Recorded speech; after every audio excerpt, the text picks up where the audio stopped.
मनीषा करेगी एफआईआर जगत दीदी के ऊपर। मनीषा लेगी लीगल एक्शन। मनीषा किसी को नहीं छोड़ेगी।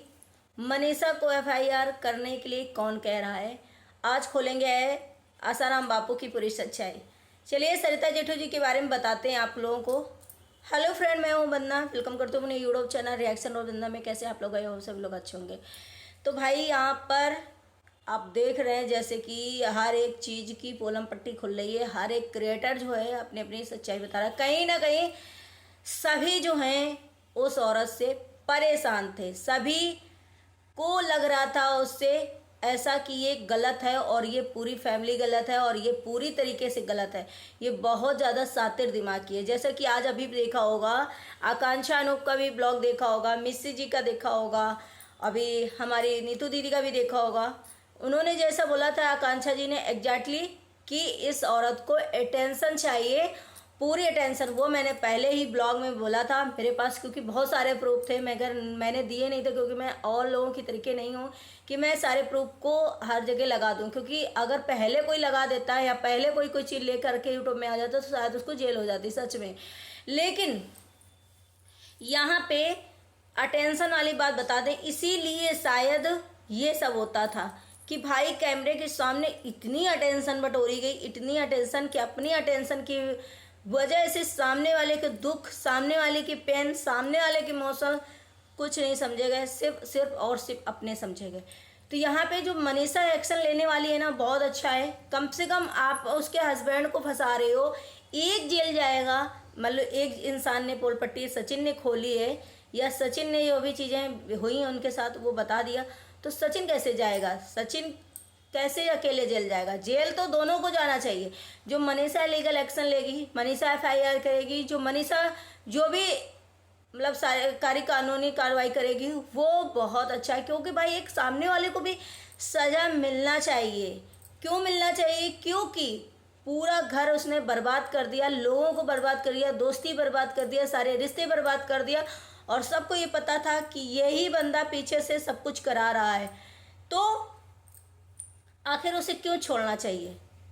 तो कहते नहीं है कि आज आसाराम बापू की जो है सच्चाई बाहर आ गई। आप लोग आसाराम बापू को देखते होंगे ना, जानते होंगे ना आसाराम बापू किस तरीके से सामने ऑडियंस के आकर के सारी ऑडियंस उन्हें पूजती थी। एक आसाराम बापू छोड़ दो, जितने भी गुरु लोग होते हैं जो पकड़े जाते हैं बाद में, वो कैमरे के सामने, पब्लिक के सामने कैसे महान बन के आते हैं, कैसे मतलब ऐसे बन के आते हैं कि लगता है कि नहीं बहुत अच्छे गुरुजी हैं, बहुत अच्छे गुरु।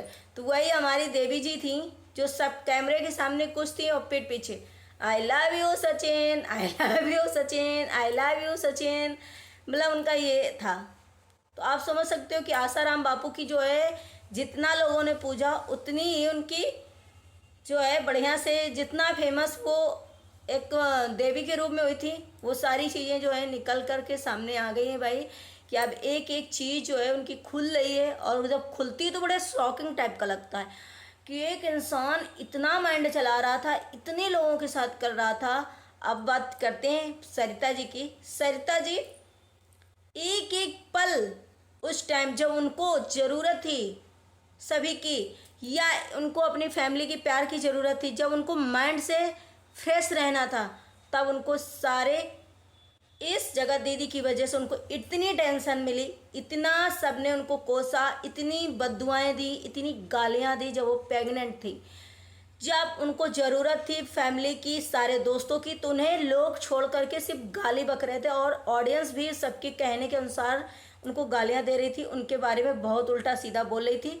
मतलब उनको कोई अटेंशन उस टाइम पे नहीं मिली। अटेंशन तो छोड़ दो, प्यार की जो चीज़ ज़रूरत थी उस टाइम उन्हें वो नहीं मिला।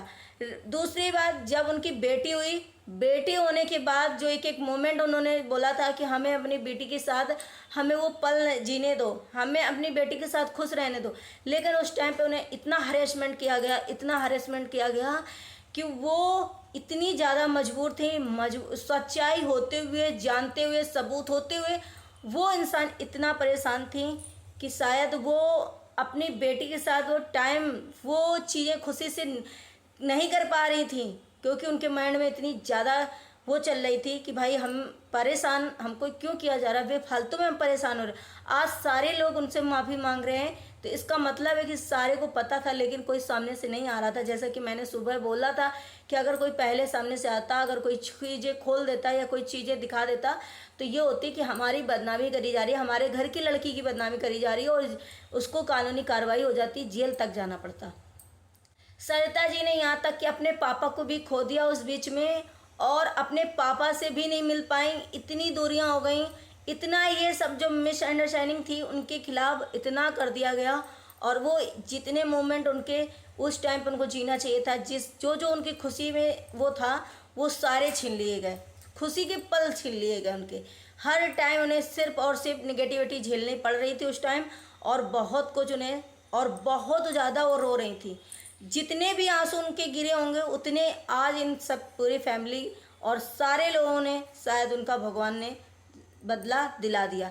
क्योंकि भाई आप देख रहे हो कि सरिता जी बोल रही थी बार बार कि मैं भाई मुझे मेरे साथ ऐसा मत करो, मेरे साथ ऐसा मत करो, हर किसी से वो ले रही थी लेकिन किसी ने कोई मदद नहीं करी। आज अगर ये सचिन ने ये बात नहीं खोली होती तो अगर और कोई खोला होता तो सारी टोपी उस पर चली जाती और किसी प्रकार का कोई सबूत नहीं मिलता, ना तो कोई एक वो होता। अगर फिर भी हम बता रहे हैं कि अगर सारे क्रिएटर और सरिता जी के साथ दे देते और सारे मिलकर सबूत दिखा देते, सारे मिलकर सब कुछ कर देते, तो शायद मनीषा की भी ज़िंदगी बच जाती, मनीषा भी इस तरीके से आज टूटी नहीं होती और ये रिश्ता आगे ना पहुंच गया होता।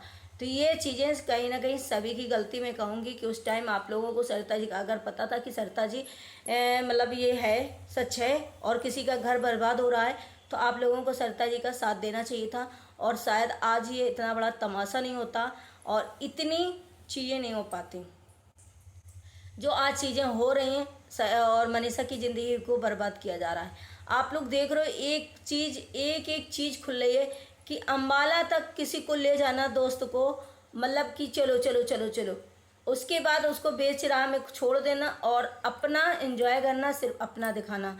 तो हर कोई हर्ट है कहीं ना कहीं इन चीज़ों से कि भाई हर किसी को दोस्ती का झांसा देख देख कर, किसी को प्यार का झांसा दे करके, किसी को दोस्ती का झांसा दे करके, किसी को इमोशनल फुल बना करके, किसी को कुछ, सभी को चोट पहुंचाई गई है, सभी को चोट पहुंचाई गई और सभी ने अपने अपने खर्चे उठाए। जो सबने बोला कि भाई मेरे कैमरे के पीछे की कहानी कुछ होती है, मतलब सभी की कैमरे के पीछे कहानी कुछ होती है और सामने कैमरे के कुछ रहता है। तो भाई ये सच में एक टीवी शो को भी फेल कर दिया इन लोगों ने कि सीरियल जो चलता है उसमें तो चलो बहुत ज़्यादा मतलब एक सीधापन दिखा देते हैं, लेकिन यहाँ पे तो इस तरीके दिखा दिया गया कि भाई क्या ही बोले कि सीरियल भी फेल हो गया।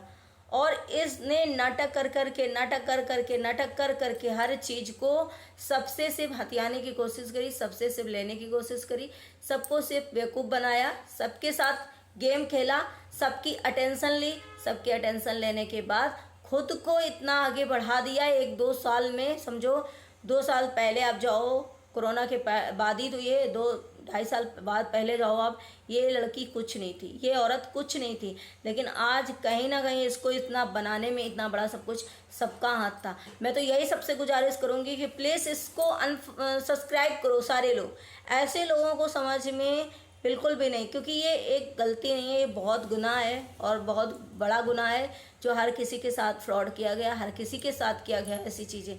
तो ये चीज़ें हैं भाई, सामने से एकदम देवी बन करके कि ऐसे दिखाया गया कि सच में ये तो इंस्पायर करती हर चीज़ को, और इनकी स्टोरी इंस्पायर करती, लेडीज से इंस्पायर होती थी कि भाई इतना दुख होने के बाद इतनी उम्र में ऐसा हो जाना और इतना कुछ सहन करना, इस लड़की से सीखना चाहिए, इस औरत से सीखना चाहिए।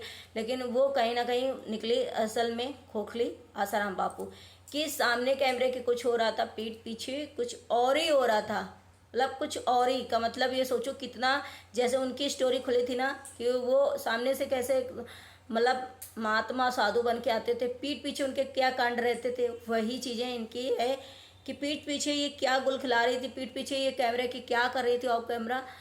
तो आज पूरी जनता जैसे उनकी पोल पट्टी खुली थी, आज सारे ने कहते हैं ना कि जब जितना बढ़ोगे, जितना जो बढ़ेगा उतना गिरेगा।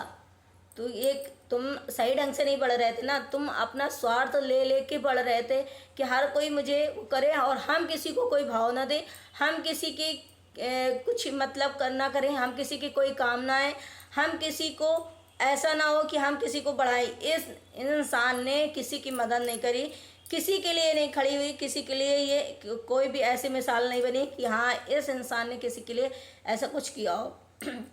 हर एक क्रिएटर, क्यों सचिन के पास और सरिता के अब सब माफ़ी मांग रहे हैं, क्यों इनका एक भी कोई अच्छे तरीके से नाम नहीं ले रहा है, कोई भी ये नहीं बोल रहा है कि भाई हाँ मेरी उस इंसान ने मदद करी, मेरे लिए वो इंसान खड़ा रहा, मेरे लिए वो अच्छा है। कोई भी नहीं खड़ा है, तो इसका मतलब है कि सिर्फ और सिर्फ इन्होंने सिर्फ सबका यूज किया और सबको धोखे दिए। बस वही हाल बिल्कुल सेम मुझे कल जब से ये कहानी खुल रही है, जब से सब चीज़ें आ रही, मुझे सिर्फ सिर्फ और सिर्फ वही लग रहा है कि भाई हमारे से जो साधु महात्मा होते हैं, हम किसी की अनिद्रा नहीं कर रहे हैं। बस ये है कि जब वो इंसान खुलता है ना, पहले तो लोग उसे पब्लिक इतना पूजती है, इतना पूजती, बिल्कुल उसके प्यार में अंधे हो जाती है, उसकी भक्ति में अंधे हो जाती है। और जब वही कांड खुलते हैं ना, तो फिर वही पब्लिक जूता लेके दौड़ाती है। तो वही कांड सही इनके साथ हुआ है कि भाई हम लोगों के सामने तो एक बता तो रहे, इंस्पायर करने वाली लेडी थी, इंस्पायर सारे लोग इतना मतलब पूज रहे थे, इतने सीधी सादी सावित्री समझ रहे थे, और इस इंसान क्या निकले ये समझ चलो। तो आई होप आप लोग ये चीज़ें अगर एग्री करते हैं तो प्लीज़ कमेंट जरूर करिएगा, और वीडियो अच्छा लगे तो लाइक एंड सब्सक्राइब जरूर करिएगा, शेयर करिएगा। मिलते हैं नेक्स्ट व्लॉग में।